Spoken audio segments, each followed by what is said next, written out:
الحمدللہ رب العالمین والصلاة والسلام علی خیر خلقہ محمد وعلی آلہ وصحبہ اجمعین ومن تبعهم بإحسان إلى يوم الدين أما بعد اعوذ باللہ من الشیطان الرجیم بسم اللہ الرحمن الرحیم الحمدللہ رب العالمین رب اشرح لي صدری ویسر لي امری واحلل عقدۃ من لسانی یفقہوا قولی۔ تمام قسم کی تعریفات و توصیفات اللہ رب العالمین کے لیے اور بے شمار درود و سلام اس کے تمام انبیاء رسول کے لیے۔ محترم سامعین اور معزز خواتین، جیسا کہ آپ کو معلوم ہے کہ یہ درس قرآن کریم کی تفسیر کا درس ہے، اور اس کی ترتیب یہ ہے کہ انشاءاللہ العزیز ایک دن تفسیر کا درس ہوگا اور دوسرے دن ایک بہت اہم حدیث کی شرح کی جائے گی، وہ حدیث جس کو حدیث جبرائیل کے نام سے جانا جاتا ہے۔ آج تفسیر کی باری ہے۔ پچھلے کئی سالوں سے ہم تفسیر مسلسل سن رہے ہیں۔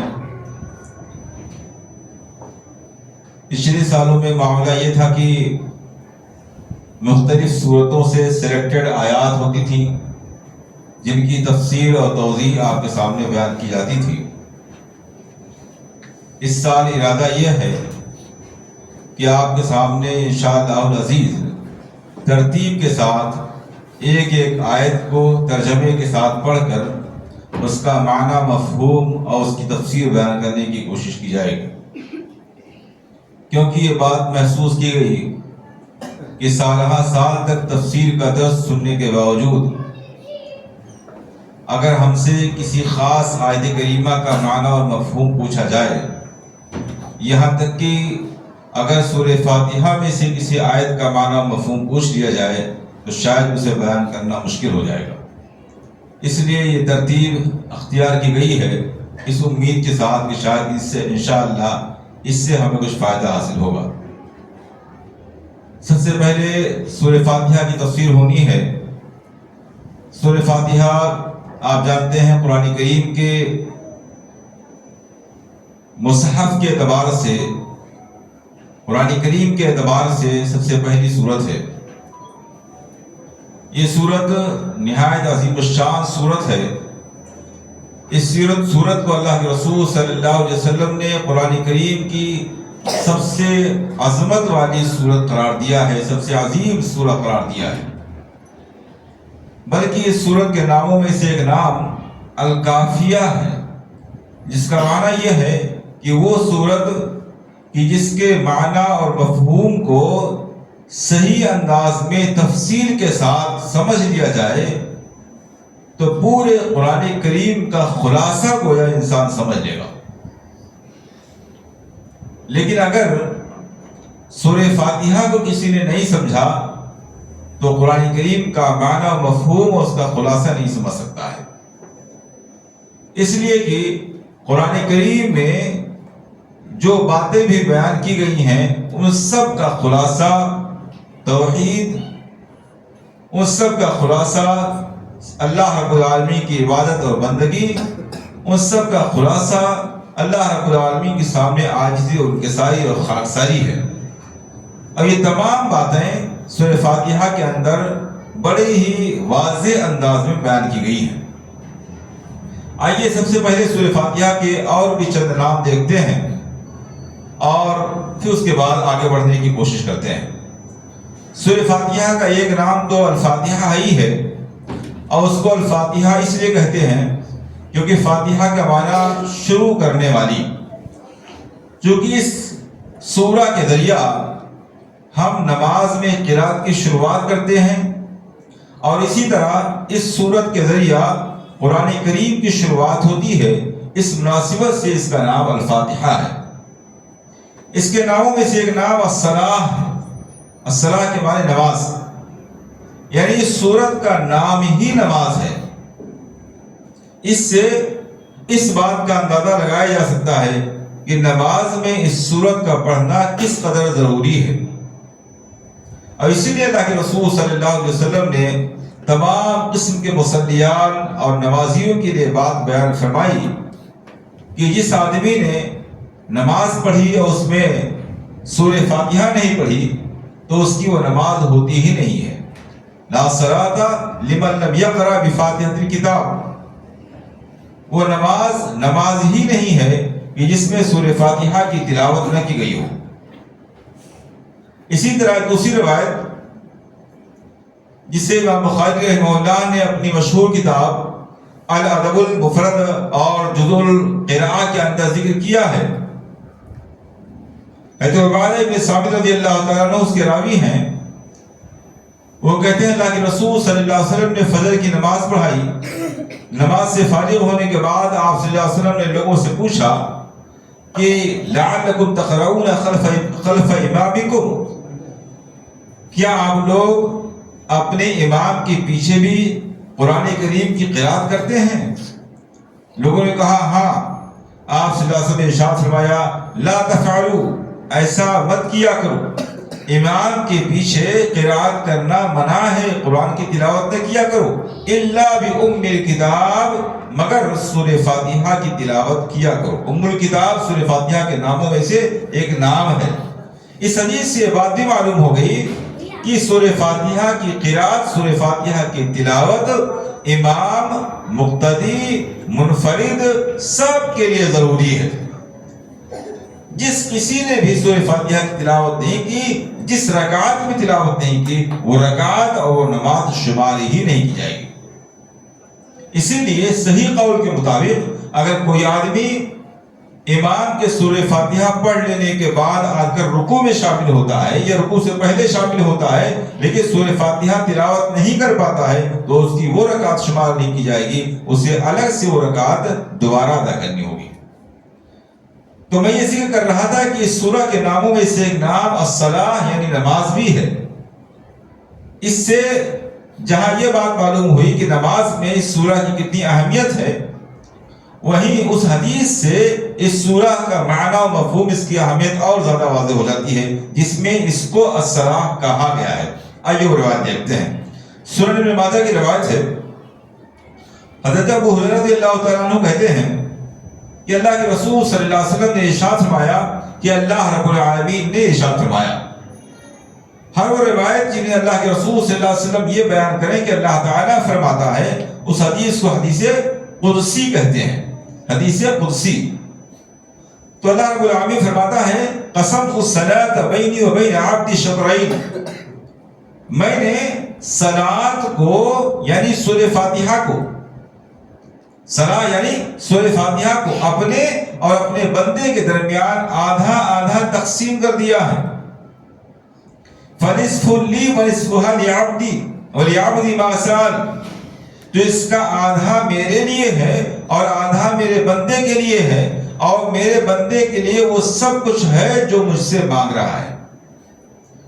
قال فقال رسول اللہ صلی اللہ علیہ وسلم اقرؤوا، راوی کہتے ہیں کہ اللہ کے رسول صلی اللہ علیہ وسلم نے ارشاد فرمایا کہ اب سورہ فاتحہ پڑھنا شروع کرو۔ یقول العبد الحمدللہ رب العالمین، سورہ فاتحہ پڑھتے وقت بندہ کہتا ہے الحمدللہ رب العالمین، فیقول اللہ عز وجل حمدنی عبدی ولعبدی ما سأل، تو اللہ رب العالمین اس کا جواب دیتے ہوئے فرماتا ہے میرے بندے نے میری تعریف کی ہے اور میرے بندے کے لیے وہ سب کچھ ہے جو مجھ سے مانگ رہا ہے۔ یعنی ہم جو سورہ فاتحہ پڑھتے ہیں تو ہر جملہ ہر آیت پر اللہ رب العالمین اس کا جواب دیتا ہے۔ پھر بندہ کہتا ہے الرحمن الرحیم، اللہ رب العالمین فرماتا ہے اثنا علی عبدی ولعبدی ما سأل، میرے بندے نے میری ثنا کی ہے اور میرے بندے کے لیے وہ سب کچھ ہے جو مجھ سے مانگ رہا ہے۔ یقول مالک یوم الدین، بندہ کہتا ہے مالک یوم الدین، فیقول اللہ، اللہ رب العالمین فرماتا ہے مجدنی عبدی فہذا لی وہذہ الآیہ بینی و بین عبدی نصفین، میرے بندے نے میری تمجید، میری بزرگی بیان کی ہے، اب یہ آیت کریمہ آدھی میرے لیے ہے اور آدھی میرے بندے کے لیے ہے۔ یعنی بندہ یہ کہہ رہا ہے کہ میں مالک یوم الدین ہوں تو میرے بندے نے میری تعریف کی ہے، اس میں آدھا میرے لیے ہے اور آدھا میرے بندے کے لیے ہے۔ یقول العبد ایاک نعبد و ایاک نستعین، پھر بندہ کہتا ہے کہ میں تیری ہی عبادت کرتا ہوں اور تجھ سے ہی مدد طلب کرتا ہوں، یعنی فہذہ بینی و بین عبدی، اب یہ آدھا میرے لیے ہے میرے بندے کے لیے ہے۔ یعنی بندے نے یہ کہا کہ میں تیری تعریف کرتا ہوں، میں تیری عبادت کرتا ہوں، میں تجھ سے مدد طلب کرتا ہوں، اب یہ بندے کی طرف سے عہد و پیمان ہو گیا، وعدہ ہو گیا، اقرار ہو گیا، بندہ اس پر قائم ہے تو میں اس کا اجر و ثواب اس کو عطا کروں گا۔ وَلِعَبْدِ مَا سَأَلَ، اور میرا بندہ جو کچھ مانگتا ہے میں اسے عطا کروں گا۔ وآخر سورہ لِعَبْدِ، اور آخر کا حصہ جو ہے وہ میرے بندے کے لیے ہے۔ یقول العبد، بندہ مجھ سے کہتا ہے اهدنا الصراط المستقیم صراط الذین انعمت علیہم غیر المغضوب علیہم ولا الضالین، فهذا لعبدی ولعبدی ما سأل، اب یہ میرے بندے کے لیے ہے اور میرے بندے کے لیے وہ سب کچھ ہے جو مجھ سے مانگتا ہے۔ اس حدیث سے یہ بات معلوم ہوئی کہ سورہ فاتحہ کے ناموں میں سے ایک نام الصلاۃ ہے، اور یہ بات بھی معلوم ہوئی کہ جب بندہ سورہ فاتحہ نماز میں پڑھتا ہے تو اللہ رب العالمین ہر آیت کریمہ کا جواب دیتا ہے اور یہ فرماتا ہے ھذا لعبدی ولعبدی ما سأل، یہ میرے بندے کے لیے ہے اور میرا بندہ جو کچھ مانگتا ہے میں سب کچھ اس کو عطا فرماؤں گا۔ اسی طرح اس سورہ کے ایک ناموں میں سے ایک نام الرقیہ ہے۔ رقیہ دم کرنا، جھاڑ پھونک کرنا، شرعی دم کرنا۔ چونکہ اس سورہ کو پڑھ کر کے اگر دم کیا جائے تو تمام قسم کی پریشانیوں کا اس میں علاج موجود ہے۔ تمام قسم کی عصبی شکایتیں ہوں یا کسی جانور نے ڈس لیا ہو، کاٹ لیا ہو، یا کوئی اور تکلیف ہے جسمانی اعتبار سے، روحانی اعتبار سے، سب کا علاج اس سورہ کے اندر موجود ہے اور ہر شخص خود اس کو پڑھ کر کے دم کر سکتا ہے۔ جب بھی کسی طرح کی کوئی مصیبت، کوئی پریشانی، کوئی تکلیف اس کو لاحق ہو، اسے کسی اور کے پاس جانے کے بجائے خود اس کے لیے جائز ہے، مناسب ہے کہ وہ خود اس کو پڑھے اور اپنے اوپر دم کرے۔ رقیہ اس کا نام کیوں ہے؟ صحیح بخاری کی روایت ہے کہ ایک مرتبہ صحابہ کرام سفر میں تھے، سفر کے دوران ایک قبیلے کے پاس ان کا قیام ہوا، قبیلے کے لوگوں سے مہمان نوازی کی گزارش کی، لیکن ان لوگوں نے مہمان نوازی سے انکار کر دیا۔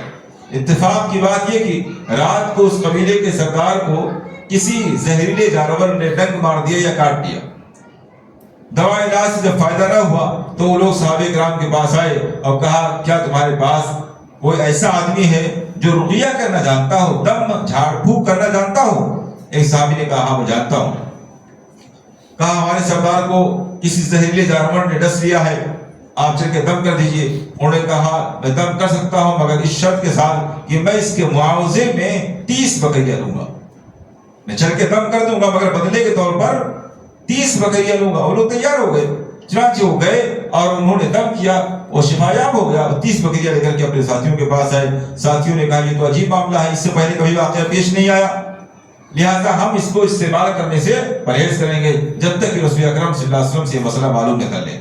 آپ صلی اللہ علیہ وسلم کے پاس جب لوٹتے کے لوگ آئے، آپ صلی اللہ علیہ وسلم کے سامنے اس کا تذکرہ ہوا تو آپ صلی اللہ علیہ وسلم فرمایا ان احق ما اخذتم علیہ اجرا کتاب اللہ، سب سے زیادہ حقدار وہ چیز جس پر تم اجرت لے سکتے ہو اللہ رب العالمین کی کتاب ہے۔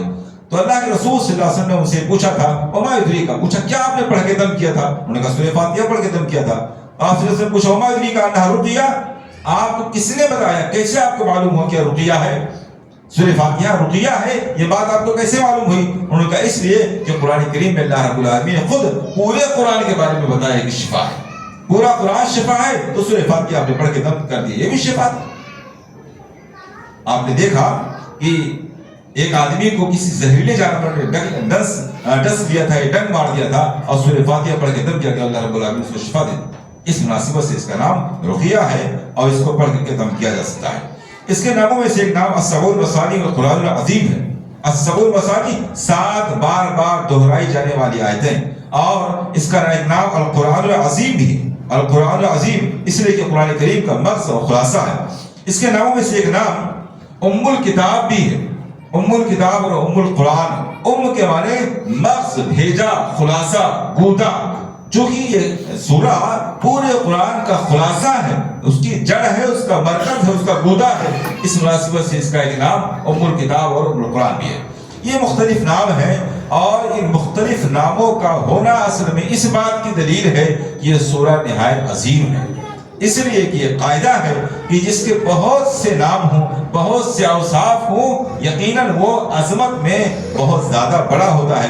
جس اللہ رب العالمین کے بہت سے نام ہیں، یہ بہت سے نام کا ہونا اس بات کی دلیل ہے کہ اللہ رب العالمین کی بہت سی خصوصیات اور بہت سے اوصاف ہیں۔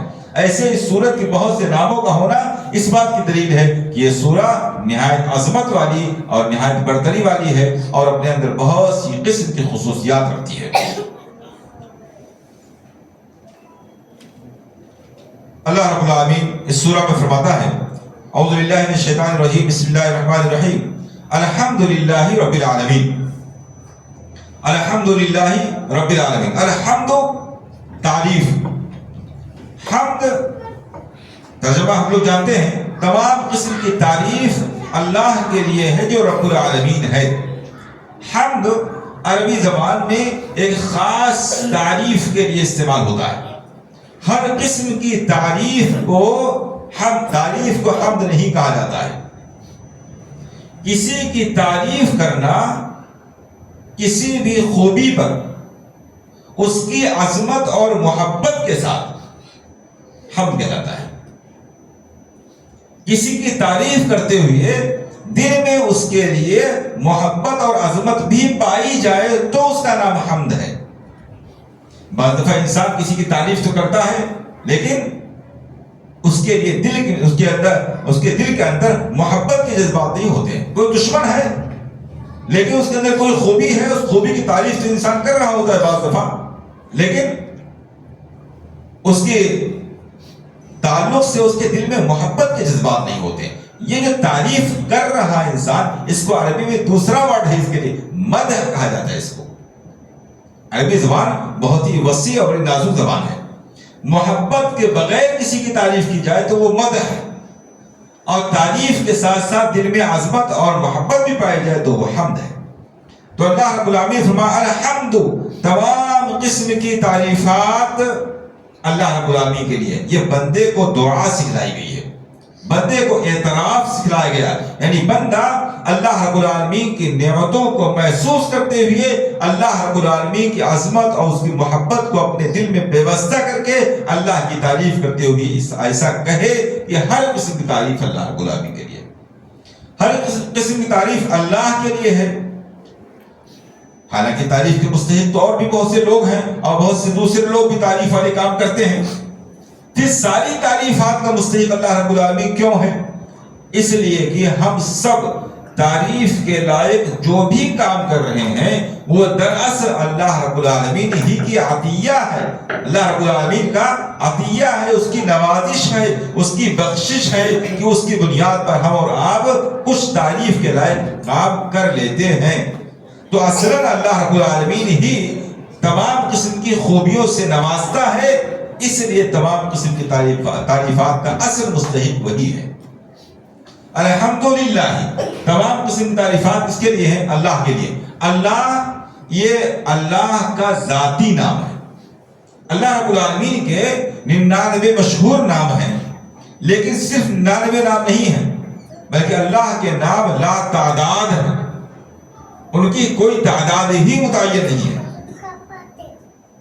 اسی لیے شفاعت کبریٰ کی جو حدیث ہے، شفاعت کبریٰ کا مطلب اللہ کے رسول صلی اللہ علیہ وسلم جب میدان محشر میں سارے لوگوں کی سفارش کریں گے حساب و کتاب کے لیے، وہ جو حدیث آئی ہوئی ہے اس میں اس بات کا تذکرہ آیا ہوا ہے کہ جب اللہ کے رسول صلی اللہ علیہ وسلم عرش کے نیچے جا کر کے سجدے میں گر جائیں گے اور ایک لمبے عرصے تک آپ صلی اللہ علیہ وسلم سجدے میں رہیں گے، تو آپ صلی اللہ علیہ وسلم فرماتے ہیں کہ میں ان کلمات کے ذریعہ اللہ کی تعریف کروں گا جو کلمات ابھی مجھ کو معلوم ہی نہیں ہے، اس وقت بتلائے جائیں گے۔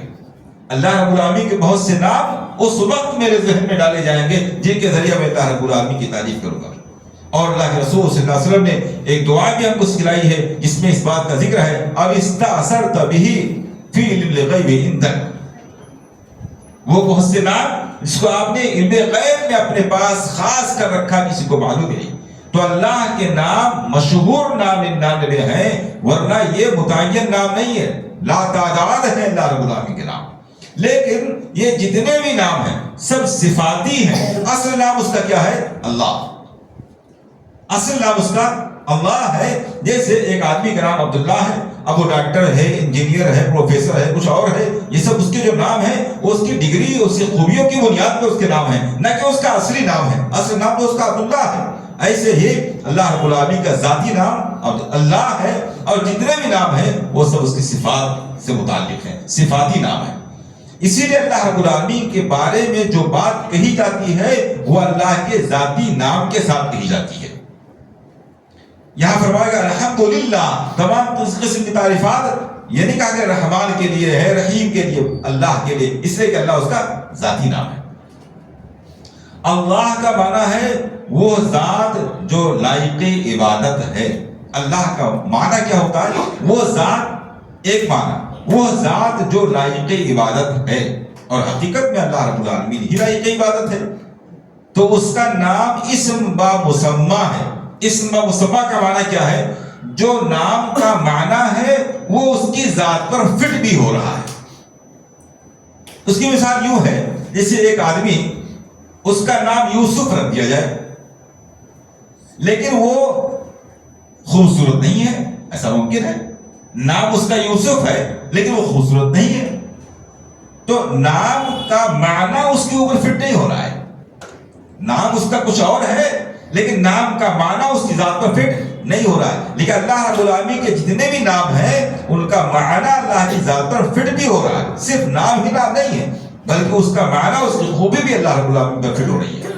تو اللہ کا معنی ہے عبادت کے لائق، تو یقیناً اللہ رب العالمین عبادت کے لائق ہے بھی. دوسرا معنی ہے ایسی ذات کہ جس کی خوبیوں کو جاننے والا حیرت میں پڑ جاتا ہے. جتنی زیادہ اللہ رب العالمین کی قدرت، اس کی صفات، اس کی عظمت، اس کی طاقت کا علم انسان کو ہوتا جائے گا، اتنا ہی زیادہ وہ حیرت و تعجب میں پڑتا چلا جائے گا. اور واقعی اللہ رب العالمین کی شان ایسی ہی ہے کہ جتنی زیادہ اس کے بارے میں آپ کو علم ہوگا اتنی زیادہ آپ حیرت میں پڑتے چلے جائیں گے. رب العالمین کس اللہ کے لیے ہے؟ جو رب العالمین ہے. یہ دلیل ہے. تمام قسم کی تعریفات کس کے لیے؟ اللہ کے لیے. دلیل اس کی کیا ہے؟ اس لیے کہ وہی رب العالمین ہے.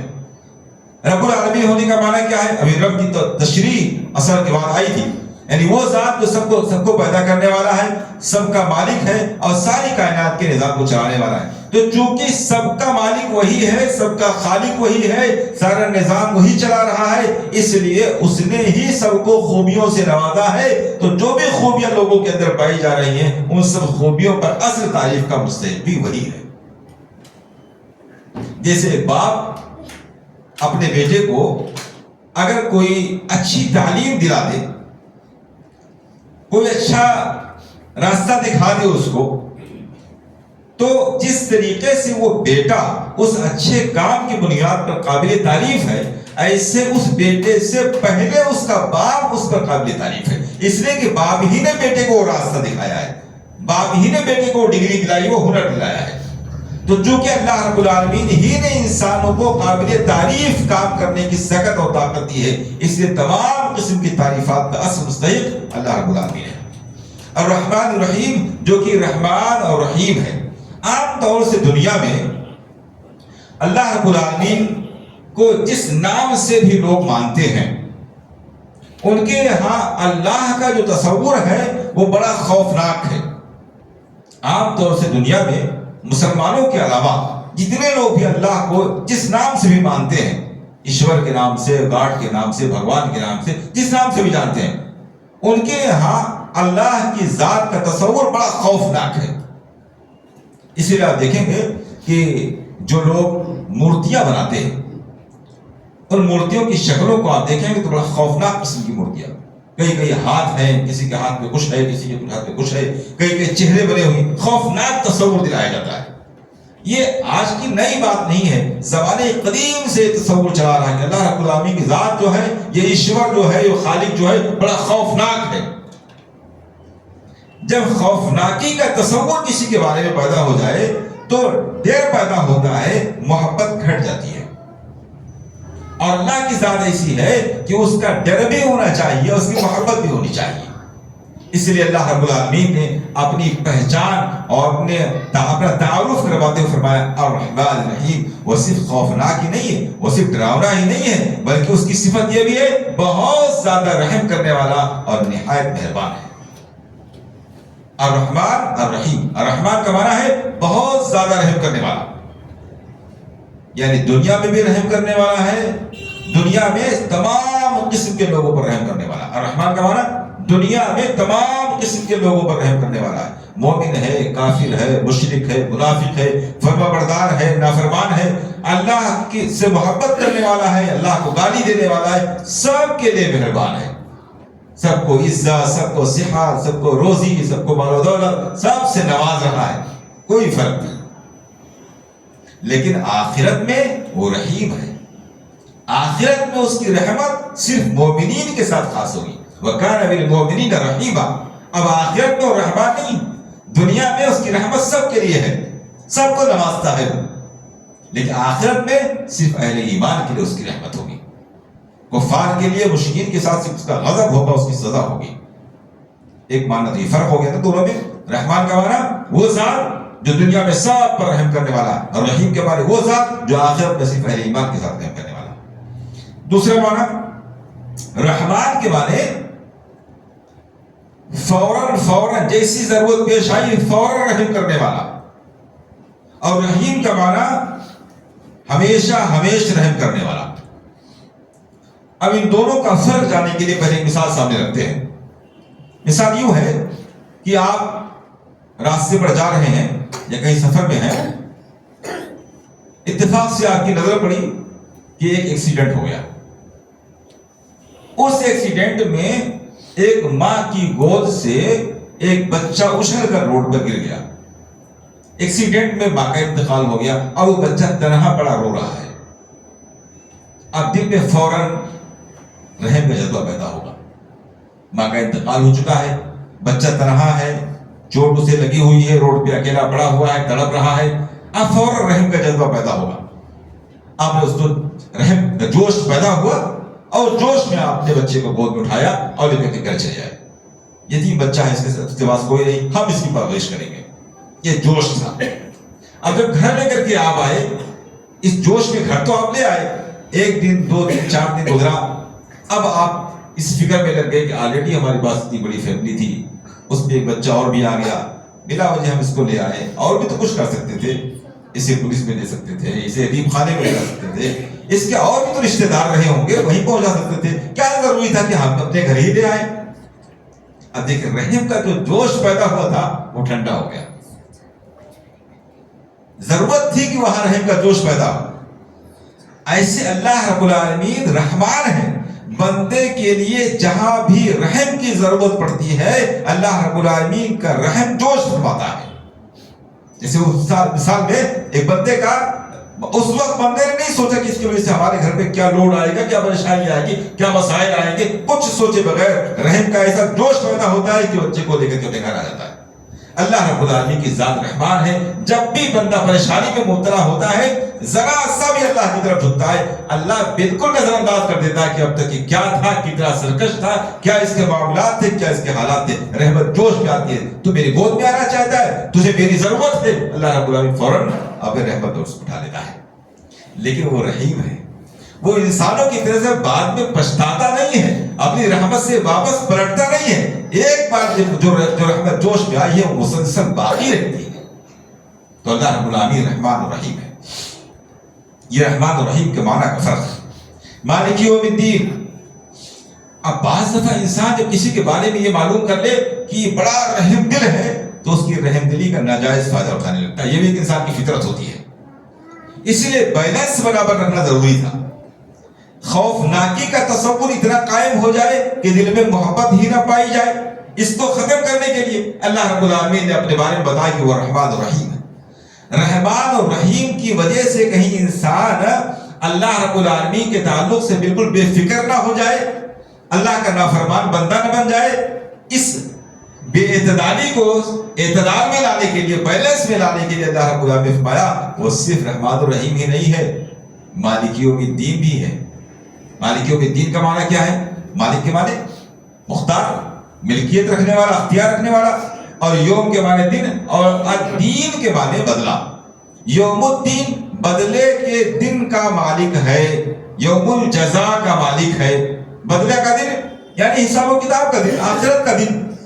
یوم الدین کہہ کر کے اللہ رب العالمین نے یہ تصور دلایا کہ جو کچھ بھی انسان کر رہا ہے اس کے عمل کا برابر طریقے سے حساب ہونا ہے. جو کچھ بھی یہاں انسان کر رہا ہے ایک دن ایسا آئے گا کہ انصاف کے ساتھ اس کے تمام کیے ہوئے اعمال کا حساب ہوگا. فَأَمَّا مَنْ ثَقُلَتْ مَوَازِينُهُ فَهُوَ فِي عِيشَةٍ رَاضِيَةٍ. وہ ایک میزان ہے، ایک ترازو ہے جس کے دو پلڑے ہیں. حدیث کے اندر اس کی وضاحت آئی ہوئی ہے. انسان جب انتقال کر جائے گا اس کے نام اعمال لائے جائیں گے تو اس کے دونوں پلڑوں میں اس کی نیکیوں کو، اس کے گناہوں کو رکھ کر کے تولا جائے گا. فَأَمَّا مَنْ ثَقُلَتْ مَوَازِينُهُ فَهُوَ فِي عِيشَةٍ رَاضِيَةٍ. جس کے نیکیوں کا پلڑا بھاری ہو جائے گا، گناہوں کا پلڑا ہلکا ہوگا، تب تو اس کی زندگی عیش کی ہوگی، خوشی کی ہوگی، رضامندی کی ہوگی، پسند کی ہوگی. وَأَمَّا مَنْ خَفَّتْ مَوَازِينُهُ فَأُمُّهُ هَاوِيَةٌ. لیکن جس کے گناہوں کا پلڑا بھاری ہو جائے گا، نیکیوں کا پلڑا ہلکا ہو جائے گا، فَأُمُّهُ هَاوِيَةٌ. تو اس کا ٹھکانہ ہاویہ ہے. وَمَا أَدْرَاكَ مَا هِيَ نَارٌ حَامِيَةٌ. کیا معلوم ہو وہ کیا ہے؟ نار حامیہ. اس کا ٹھکانہ جو ہے وہ دہکتی ہوئی آگ ہے. تو مالک یوم الدین سے تصور دلایا گیا ہے کہ ایک انصاف کا دن بھی ہے. اب انصاف کا دن الگ سے قائم کرنے کی ضرورت کیا تھی؟ دنیا ہی میں انصاف ہو جاتا. اور بعض دفعہ ہم دیکھتے ہیں کہ انسان کو اس کے کیے کی جزا اور سزا دنیا میں مل جاتی ہے. لیکن حقیقت یہ ہے کہ دنیا مکمل انصاف کے لیے ناکافی ہے. دنیا مکمل انصاف کے لیے کافی ہے ہی نہیں. کس طریقے سے؟ مثال کے طور پر ایک آدمی نے 10 لوگوں کو قتل کر دیا. اب اس کے قتل کی برابر سزا ملنی چاہیے. کتنی مرتبہ اس کو قتل کریں گے؟ ایک ہی مرتبہ تو قتل کر سکتے ہیں بدلے میں. ایک ہی مرتبہ تو پھانسی پہ چڑھا دے گی دنیا عدالت. لیکن اس نے 10 جان لی ہے، 10 مرتبہ قتل کیا ہے، 10 لوگوں کو قتل کیا ہے. 9 کا کیا معاملہ ہوگا؟ انہیں کہاں انصاف ملا؟ ایک آدمی نے 10 لوگوں کی جان بچائی ہے، کتنی جان دے دیں گے ایک آدمی کو آپ؟ تو یہ دنیا مکمل طریقے سے یوم الجزا یا بدلے کی دنیا ہو نہیں سکتی ہے. ضرورت تھی اس بات کی کہ ایک ایسا دن آئے جو فانی نہ ہو، جہاں انسان کو اس کے تمام اچھے ہوئے اعمال کی مکمل جزا و سزا مل سکے. تو اللہ رب العالمین نے ایک بدلے کا دن بنایا ہے. اب بدلے کا دن کہہ کر کے اللہ رب العالمین نے یہ تصور دلا دیا کہ دیکھیے ہماری رحمت سے یا ہمارے غضب سے بے اعتدالی کے شکار مت ہو جائیے گا، ڈس بیلنس نہ ہو جائیے گا. ایک ایسا دن آئے گا جہاں نہ رحم کام آئے گا، نہ غضب انصاف کے معاملے میں رکاوٹ بنے گا. وہ یوم الدین ہے، وہاں سب کو اس کے کیے کا پورا برابر بدلہ ملنے والا ہے. وہاں رحمت اور شفقت کی بنیاد پر یا غضب اور غصے کی بنیاد پر کسی کے ساتھ کوئی غلط برتاؤ نہیں کیا جائے گا، غلط سلوک نہیں کیا جائے گا. اور چونکہ دنیا میں انسان یہ دیکھتا اور برتتا ہے کہ ہر انصاف کے راستے میں مختلف طریقوں سے رکاوٹ بن جایا کرتا ہے. رشوت کے ذریعہ، تعلقات کے ذریعہ، دوستیوں کے ذریعہ اور کسی چیز کے ذریعہ انصاف کے راستے میں رکاوٹ بن جاتا ہے، عدالت کے راستے میں رکاوٹ بن جایا کرتا ہے. اس لیے اللہ رب العالمین نے فرمایا مالک یوم الدین، وہ جو فیصلے کا دن ہوگا اس دن کسی بھی شخص کو کسی طرح کا کوئی اختیار ہوگا ہی نہیں. نہ دوستی کام آئے گی، نہ رشوت کام آئے گی، نہ سفارش کام آئے گی. مالک صرف تنہا اللہ رب العالمین ہوگا. اس میں اللہ رب العالمین کی ذات کے تعارف کے ساتھ ساتھ ہمیں اور آپ کو اس بات کی طرف توجہ دلائی گئی ہے کہ ہم اس انصاف کے دن کو ذہن میں رکھتے ہوئے اپنے تمام اعمال کا خود محاسبہ کرتے رہیں. حاسبوا قبل ان تحاسبوا، خود بھی کیلکولیشن کرتے رہیں. اس کیلکولیشن والے دن سے پہلے، اس حساب کتاب کے دن سے پہلے خود ہم دیکھتے رہیں کہ کیا چیز زیادہ ہے، کیا چیز کم ہے. فاما ثقلت میں ہیں ہم یا فاما خفت میں ہیں، ہماری نیکیاں کم ہیں یا ہماری نیکیاں زیادہ ہو رہی، اس کا خود بھی حساب و کتاب بناتے رہیں. لیکن بہرحال رحمان اور رحیم کہنے کے بعد میں مالک یوم الدین کہنا اشارہ دیتا ہے اس بات کی طرف کہ اللہ رب العالمین بڑا رحیم ہے. اگر آپ نے اس کی رحمت کو کسی بھی انداز میں پانے کی کوشش کی ہے، کسی بھی انداز میں پانے کی کوشش کی ہے تو اپنی رحمت سے محروم نہیں کرے گا. پانے کی کوشش کیسے کرے گا بندہ؟ اللہ کی ذات سے بغاوت نہ ہو. رحمت کو پانے کی کوشش کیسے کی جائے؟ اللہ کی ذات سے بغاوت نہ پائی جائے، اور جو گناہ ہو جائے اس پر شرمندگی پائی جائے. یہ اللہ رب العالمین کی رحمت کو پانے کی کوشش ہے. بغاوت کیا ہے؟ شرک بغاوت ہے. اگر کوئی بندہ اللہ کی ذات کے ساتھ شرک کر رہا ہے، گویا وہ اللہ سے بغاوت کر رہا ہے. بغاوت کسی صورت میں معافی نہیں ہو سکتی. اور اگر گناہ کرنے کے بعد بھی وہ نادم ہے، شرمندہ ہے، توبہ استغفار کر رہا ہے، تو گویا اللہ رب العالمین کی رحمت کو پانے کی کوشش کر رہا ہے. اب وہ جو انصاف کا دن ہے اس کا مالک کون ہوگا؟ رحمان الرحیم ہوگا. ایاک نعبد و ایاک نستعین. اب بندے کو دعا سکھائی گئی ہے، ایاک نعبد، بے شک ہم تیری ہی عبادت کرتے ہیں، و ایاک نستعین، اور ہم تجھ سے ہی مدد طلب کرتے ہیں. یہ بندے کی طرف سے اقرار ہے، اور اس میں اس بات کی طرف اشارہ ہے کہ جو انصاف کا دن ہوگا اس دن حقیقت میں سرخرو وہی ہوگا جو اس اقرار اور عہد نامے پر باقی رہے گا. ایگریمنٹ جو اس کی طرف سے ہے، ایاک نعبد و ایاک نستعین، اس ایگریمنٹ پہ جو باقی رہے گا وہی کامیاب ہونے والا ہے. ایاک نعبد، ہم تیری ہی عبادت کرتے ہیں. عبادت کا معنی کیا ہے؟ ہر وہ کام جس کو اللہ رب العالمین پسند کرتا ہے، جس سے راضی ہوتا ہے، وہ سب عبادت ہے. چاہے اس کا تعلق زبان کے کسی بات سے ہو، اس کا تعلق کسی دل کے کام سے ہو، اس کا تعلق ہاتھ کان پیر وغیرہ سے ہو، کسی بھی چیز سے اس کا تعلق ہو. ہر وہ کام جس کے بولنے کو، جس کے سننے کو، جس کے کرنے کو، جس کے سوچنے کو اللہ رب العالمین پسند فرماتا ہے، جس کے مان لینے کو اللہ رب العالمین پسند فرماتا ہے، وہ سب عبادت ہے. اگر انسان اللہ رب العالمین کے علاوہ کسی اور کے لیے ان کاموں میں سے کوئی کام نہیں کر رہا، اللہ کی رضا کے کاموں میں سے کوئی کام اللہ کے علاوہ دوسرے کے لیے نہیں کر رہا ہے، تو گویا وہ صرف اللہ کی عبادت کر رہا ہے. مثال کے طور پر نماز ایک عبادت ہے جو کہ اللہ رب العالمین کو پسند ہے. اللہ تعالیٰ نے بہت سے کام اس بات کے لیے سلیکٹ کیے ہیں کہ اس سے یہ معلوم ہو کہ یہ شخص میری عبادت کرتا ہے، میرا بندہ ہے، مجھے اپنا مالک سمجھتا ہے. کچھ ایسے کام، کچھ نشانیاں. مثال کے طور پر میں مثالیں صرف مثال کے طور پر بیان کرتا ہوں، اللہ رب العالمین کے لیے کوئی مثال نہیں ہے. مثال کے طور پر ایک بادشاہ کے دربار کا اصول ہے کہ جو دربار میں آئے وہ بادشاہ کو فرشی سلام بولے. فرشی سلام کرتا ہے. فرشی سلام کا مطلب وہ جھک کر کے سلام بولتا ہے. بادشاہوں کے دربار میں ایسا ہوتا تھا. یا کہیں ایسا ہے کہ جھک کر کے سجدے کے حالت میں کوئی سلام کر رہا ہے، کوئی بالکل لیٹ کے سلام کر رہا ہے. بادشاہ کو ان سب چیزوں کی کوئی ضرورت ہوتی ہے؟ بھائی بادشاہ تو بہرحال بادشاہ ہے، کوئی اس کو جھک کر سلام کرے یا یوں سیدھا ہو کر سلام کرے، کیا فرق پڑتا ہے؟ لیکن بادشاہ نے ایک اصول بنا رکھا ہے کہ جو آئے گا جھک کر کے سلام کرے گا دربار میں، یہ اس بات کی علامت ہوگی کہ یہ شخص بادشاہ کی حیثیت سے مجھ کو ایکسپیکٹ کر رہا ہے. اگر اس نے ایسا نہیں کیا تو اس کا مطلب یہ ہوگا کہ اس کے اندر میرے بادشاہ ماننے میں کچھ انکار ہے، کچھ بغاوت کی بو اس کے اندر پائی جا رہی ہے. ایسے اللہ رب العالمین نے بہت سے کام ہمارے لیے متعین کر دیے ہیں کہ فلاں کام آپ کو کرتے رہنا ہے. کیوں کرتے رہنا ہے؟ کہ اللہ کو ان کاموں کی ضرورت ہے؟ کوئی ضرورت نہیں. اللہ کی شان اس سے بڑھ جاتی ہے؟ قطعا نہیں. جیسے نماز، روزہ، حج، زکات، قربانی، نذر و نیاز، قسمیں کھانا، یہ سب کیا ہے؟ مخصوص کام ہے اللہ رب العالمین کا. یہ صرف میرے لیے ہے. نماز کس کے لیے؟ صرف اللہ کے لیے. اگر کوئی اللہ کے علاوہ دوسرے کے لیے نماز پڑھنے لگے، اللہ کی شان میں کوئی فرق پڑتا ہے؟ نہیں پڑتا ہے. اللہ کے لیے نماز پڑھ لی جائے، اللہ کی شان بڑھ جائے گی؟ نہیں بڑھ جائے گی. لیکن اللہ رب العالمین نے بندوں کے لیے کچھ کام متعین کر دیے. کیوں؟ جب بندہ یہ سب کام اللہ کے لیے کرتا رہے گا تو گویا یہ نشانی بنی رہے گی اس بات کی کہ بندہ اللہ کو اپنا رب مانتا ہے. اور جیسے ان کاموں میں سے کوئی کام وہ دوسرے کے لیے کرنے لگے گا، اب یہ پہچان ہو جائے گی اس بات کی کہ بندہ اب میرا بندہ نہ ہو کر کے کسی اور کا بندہ بننے لگا ہے، کسی اور کی بندگی کرنے لگا، کسی اور کو رب سمجھنے لگا ہے. تو اللہ رب العالمین نے بہت سے کام ایسے متعین کر رکھے ہیں جس کی اپنی مثال آپ کے سامنے رکھی.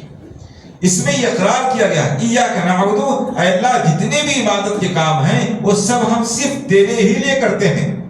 نماز، رکوع، سجدہ، قیام، قسم کھانا، نذر و نیاز، قربانی، طواف، حج، روزہ، قربانی، یہ سب جو عبادت کے کام ہیں صرف تیرے لیے کریں گے، تیرے علاوہ کسی اور کے لیے نہیں کریں گے.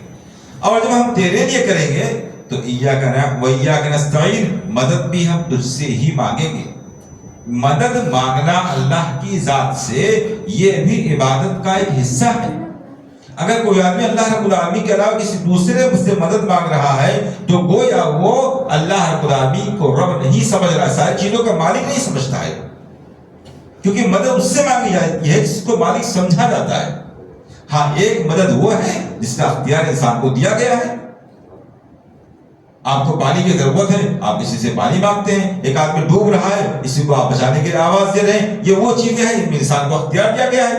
لیکن اس سے اوپر کی وہ چیزیں جس کا اختیار انسان کو دیا ہی نہیں گیا. بارش کی ضرورت ہے، کوئی کسی بزرگ سے بارش کی دعا کرنے لگے.